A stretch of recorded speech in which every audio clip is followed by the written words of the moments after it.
Assalamualaikum warahmatullahi wabarakatuh.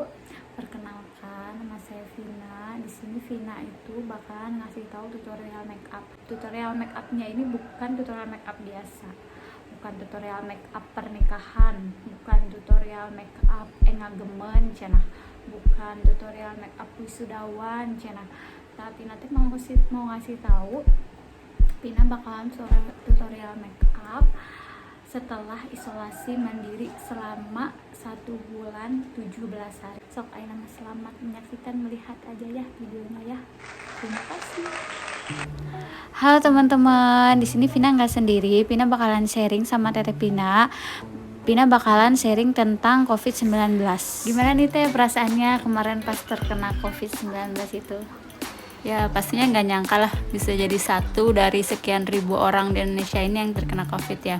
Tapi berhubung ini bukan aib, jadi ya oke, kita akan sharing. Gimana sih Teh awalnya? Kok Tete bisa tahu Tete terkena COVID? Ya jadi awalnya itu ngerasa pusing ya, tanggal 24-an lah. Ngerasa pusing, gak enak badan gitu. Siang-siang tuh bawaannya pengen tidur karena sakit banget kepalanya gitu.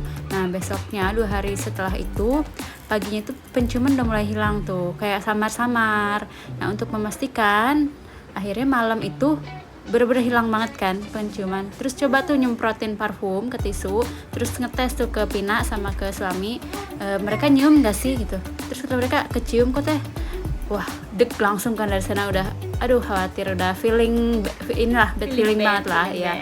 Ya kayak gitu maksudnya kan itu udah 90% banget kan ciri-ciri orang yang kena COVID tuh nggak bisa nyium gitu kan. Ya udah akhirnya dari sana tanggal 28 memutuskan untuk swab aja deh demi kebaikan bersama. Akhirnya kita memutuskan swab, ternyata tanggal 29 confirm terdeteksilah virus COVID di dalam tubuh. Nah, setelah Tete terkonfirm COVID-19, apa yang Tete lakukan?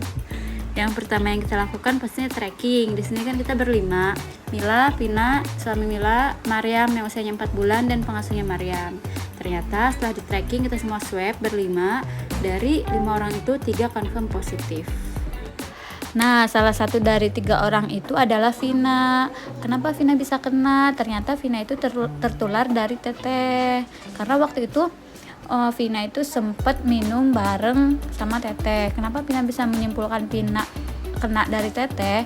Karena melihat dari Siti itu kadar virus di dalam tubuh kita. Nah, kalau misalkan Teteh Vina itu kadar virusnya itu 28. Nah, kalau misalkan Vina itu kadar virusnya baru 14. Nah, kalau misalkan 14 itu artinya baru tertular gitu, guys. Jadi semakin tinggi kadar virusnya, angka CT-nya itu semakin possibility untuk sembuhnya itu semakin tinggi ya. Benar. Jadi kalau misalkan setahu Vina sih kalau misalkan kadar virusnya itu udah 40, nah itu tuh baru dinyatakan negatif. Kalau misalkan baru awal-awal itu baru terkena. Gitu ya. Jadi ya sorry tuh saya Pin ya kena gara-gara Teh Ila nih. Nah satunya itu ya kita juga nggak hati-hati sih. Iya. Kenapa udah tahu kayak gitu kita masih makan bareng, masih minum bareng. Itu sih kesalahan kita. Banyak juga sih pelajaran yang harus diambil dari COVID ini. Nah terus satu lagi siapa tuh? Apa? Yang kena?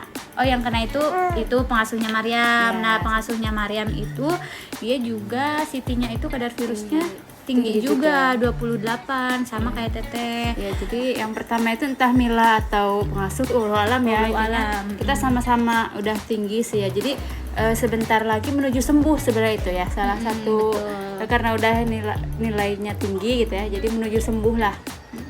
Dan Pina yang down. Iya, Pina sampai 1 bulan lebih ya. Kalau Mila itu cuman alhamdulillah cuman 10 hari itu udah isolasi 10 hari, langsung iya, negatif.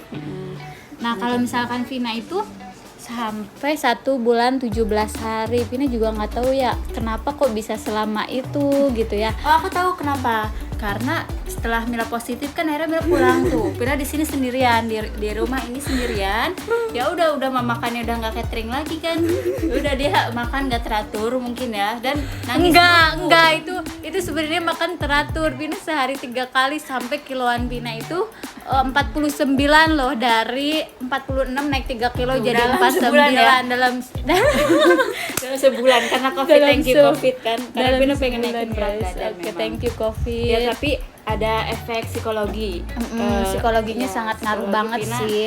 terganggu karena di sini sendirian, terus mungkin nangis terus kadang ya kan, ngerasa kok aku nggak sembuh kayak gitu kali ya. Jadinya nangis mulu Semakin lama semakin stres ternyata ini penyakit. Kalau Mila dulu kan motivasi tinggi untuk sembuh gitu, karena Mariam kan alhamdulillah negatif ya. Jadi selama positif itu Mila dan Pina itu isolasi di rumah berdua di sini di kontrakan ini ya. Nah, Mariam itu langsung diboyong tuh sama abah, sama umi, sama kakek neneknya tuh ke Kuningan. Ya udah, jadi aku tuh motivasi untuk cepet sembuh biar cepet ketemu Mariam. Alhamdulillah dalam waktu 10 hari isolasi dinyatakan swab kedua itu negatif, swab ketiga lagi akhirnya negatif juga. Jadi 2 kali swab negatif, akhirnya langsung lah pulang ke Kuningan, ninggalin Pina di sini sendirian. Ya udah akhirnya Pina lebih lama gitu. Nah, Vina juga punya cerita. Setelah 1 bulan itu ternyata orang tua Vina itu pengen udah Vina pulang aja ke rumah, nggak usah di sana, ngapain stres kan gitu. Nah, sebenarnya Vina juga takut untuk pulang ke Kuningan karena resikonya kan namanya orang tua, takutnya cepet tertular juga gitu kan. Vina niatnya mau ke Wisma Atlet, mau dirawat, tapi orang tua itu kayak nggak mengizinkan, kasihan kalau misalkan di sana nanti tambah stres gitu-gitu. Nah, akhirnya setelah 1 bulan berapa hari Pina memutuskan untuk pulang aja lah, udah pulang ke rumah, bismillah. Jadi isolasinya lanjut di rumah. Isolasinya lanjut di rumah juga nggak kemana-mana. Vina melakukan aktivitas setiap pagi, berjemur, terus lari pagi, pokoknya lebih efektif lah. Kalau misalkan di rumah itu lebih semangat karena ada dorongan dari orang tua, ada dorongan dari kakak, semuanya gitu. Iya, jadi nggak tega gitu pas tahu katanya Pina itu kalau malam kadang nangis. Ya udahlah, namanya orang tua ya, nggak pengen lah anaknya gimana gitu, udah pulang aja gitu. Akhirnya ngapain di sana sendirian itu, udah pulang aja, insya Allah nggak apa-apa. Di sini nanti juga kita menerapkan protokol, maksudnya dia isolasi beneran isolasi gitu, jangan kemana-mana, nggak boleh kemana-mana. Ya udah beneran dia nggak kemana-mana, tapi tiap pagi kita olahraga gitu, terus makannya juga kan kekontrol, tidurnya juga kekontrol. Alhamdulillah. Nah, sekarang kita lanjut treatment apa aja sih yang kita lakukan selama isolasi mandiri. Jadi yang pertama, setelah kita confirm kan pastinya langsung melapor dokter ya, maksudnya dikontrol sama dokter gitu, disaranin obat apa gitu ya. Ya udah, habiskanlah itu obat yang dari dokter. Kayak kalau dari Pina kan dikasih yang antivirus ya, Antivirusnya dikasih isoprinosin, ya, terus antibiotik azitromisin, sama vitamin kalau macam-macam sih ya. Pina makan vitaminnya ya, kalau aku beda. makannya Blackmores gitu, apa yang ada aja sih sudah. Kalau vitamin ya vitamin C lah gitu, dan yang mengandung vitamin C.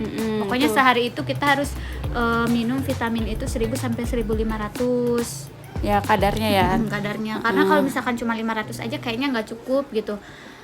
Kan kalau vitamin itu ada yang diminum 3 kali sehari, 2 kali sehari. Nah, lebih baiknya sih 2 kali sehari terus ditambah lagi vitamin yang lain gitu. Ya, vitamin lain-lainnya. Nah, itu dari obat ya. Jadi selain obat, kita juga tiap pagi itu rutin mengkonsumsi VCO, Virgin Coconut Oil, yang oe-oe gitu ya. Kita tuh setiap pagi itu kayak aduh, ini mau berjuang nih minum VCO, karena mungkin ada sebagian orang yang suka kali ya, tapi buat kita ini aduh, rasanya yang baru tantangan. merasakan aduh, nggak enak gitu ya. Si VCO ini kan namanya minum minyak, gimana sih? Nah, itu tapi ya udah demi sehat, akhirnya ya udah. Oh iya, PCO itu diminumnya sebelum makan dalam keadaan perut kosong. Terus selain PCO juga kita mengkonsumsi madu ya Teh ya. Nah, kalau misalkan Teteh itu mengkonsumsinya itu madu kencleng.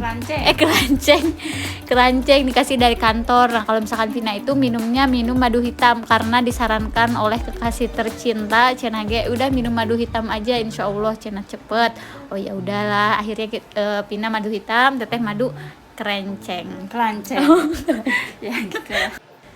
Jujur kita nggak jemur ya, berhubung rumah ini terpencil, tidak mendapatkan asupan matahari. Tapi ya kalau jam 10-an mungkin kita naik ke atap itu ya udah matahari juga seuprit gitu. Ada itu sore, jadi kita tuh ngebelakangin matahari gitu loh. Gimana sih posisi rumahnya itu matahari kalau sore baru tuh turun. Ada ya, tapi kan tahu deh matahari sore bisa nggak ya? Nah mungkin itu juga yang mengakibatkan Pina nggak sembuh-sembuh teh, Mungkin ya, karena mungkin. karena matahari juga Sirkulasi kan udara. emang bagus banget kan. Terus kita juga ini rumah tertutup, pintu semuanya ditutup, karena tetangga di sini tuh ya jujur aja nggak enak gitu, kurang aware, kurang gimana ya, kurang simpati lah. kurang simpati, malah kayak yang ngejauhin gimana gitu kan. Sebenarnya wajar ya, mereka takut juga kali ya. Sih. Tapi Tapi kan nggak usah kayak gitu juga. Pina juga kan perawat, nggak ngegituin pasien gitu ya. Tapi namanya mungkin orang awam takut mungkin ya wajar. ya Kita maklumin aja. Ya, alhamdulillah sekarang mas semuanya udah baik-baik saja, semuanya sudah negatif. Pina juga kemarin abis pulang dari Kuningan itu Pina langsung swab tuh. Setelah swab ya alhamdulillah akhirnya negatif. Setelah swab kedua juga hasilnya negatif juga, alhamdulillah. Oh iya teh, banyak hikmah juga nih yang dapat kita ambil dari musibah ini. Apa aja sih teh hikmah yang bisa diambilnya? Ini mah dari si Tahila dulu ya. Berhubung Tahila kan ada bayi nih 4 bulan, jadi tahu nih ternyata suami tuh bisa loh ngurus bayi saat ibunya nggak ada gitu. Saya kan selama Mila positif, terus Mariam belum ke Kuningan itu kan Mariam tuh sama ayahnya. Ya udah mandiin, terus bobo sama ayahnya, kadang sama atenya juga tuh pas belum tahu atenya negatif, positif. Nah jadi inilah jadi percaya gitu kalau misalnya nanti mau ada apa-apa ditinggal bisa mempercayakan ke suami itu yang pertama. Yang kedua, seberapa besar pun, seberapa ketatnya kita udah menjaga protokol kesehatan, tapi kalau ada di luar sana yang belum menjaga ya kemungkinan tertular tuh akan ada juga gitu. Nah mungkin ini juga pelajaran buat teman-teman juga, kalau misalnya ada tamu yang berkunjung atau misalnya mbaknya yang pulang pergi gitu nggak stay di rumah, itu harus pakai masker gitu usahakan, karena kita nggak tahu tuh pola hidup dia di luar tuh kayak gimana gitu. Misal kita nih udah selalu pakai masker, karena alhamdulillah kan kita selalu ya kalau keluar pakai masker gitu, selalu berusaha menerapkan protokol kesehatan gitu. Tapi ya kalau ada orang yang masih cuek, yang nggak peduli, ya bisa merugikan orang lain gitu. Jadi nanti ini aja sih pelajaran buat teman-teman, kalau misalnya ada yang bertamu, kalau dianya nggak pakai masker, kalian deh mendingan pakai masker demi menjaga lah gitu. Kalau dari nasi yang pertama, Pina mau ngomong perkataan itu adalah doa. Nah, jadi sebelum terkena COVID itu sehari atau 2 hari sebelumnya itu Pina tuh selalu ngomong ke Teteh, ke si AA, selalu ngomong kayak gini. Kenapa sih Pina itu nggak sakit-sakit? Gimana sih? Alhamdulillah sih. Gini ngomong ya. Alhamdulillah ya, Teteh nama alhamdulillah ya. Nama imunnya kuat, asal teh nggak sakit-sakit. Soalnya tuh si Teteh mah setiap bulan apa 2 bulan sekali gitu suka flu, suka demam. Nah kalau nama enggak gitu, hampir udah berapa tahun juga emang jarang sakit. Kalau misalkan yang lain kena flu, Pina mah nggak suka kena gitu. Alhamdulillahnya itu disyukuri sih. Tapi Pina tuh sampai berpikir, ya Allah subhanallah teh nggak sayang gitu ya sama Pina. Nah sama sampai 1 bulan eta ya saking sayangnya mungkin Allah sama Pina, ya Allah, masya Allah. Yang terakhir kita mau ngucapin terima kasih buat semua orang baik di sekeliling kita. Kita bersyukur, sangat-sangat bersyukur dikelilingin sama orang-orang baik yang udah support kita dari mulai semua hal deh, pokoknya disupport banget sama teman-teman.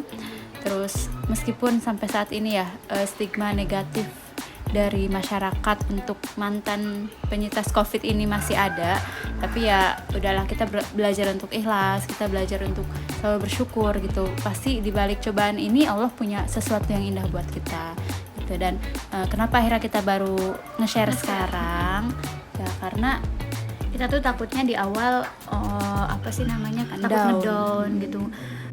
Makanya kita baru share sekarang setelah kita dinyatakan negatif gitu, menjalani kehidupan seperti sedia kala gitu sebelum kita confirm positif. Pokoknya makasih banyak buat orang-orang yang sudah support kita, yang sudah doain kita, pokoknya makasih banyak. Jaga kesehatan, jaga diri, selalu pakai masker, cuci tangan, dan jaga jarak. Terima kasih.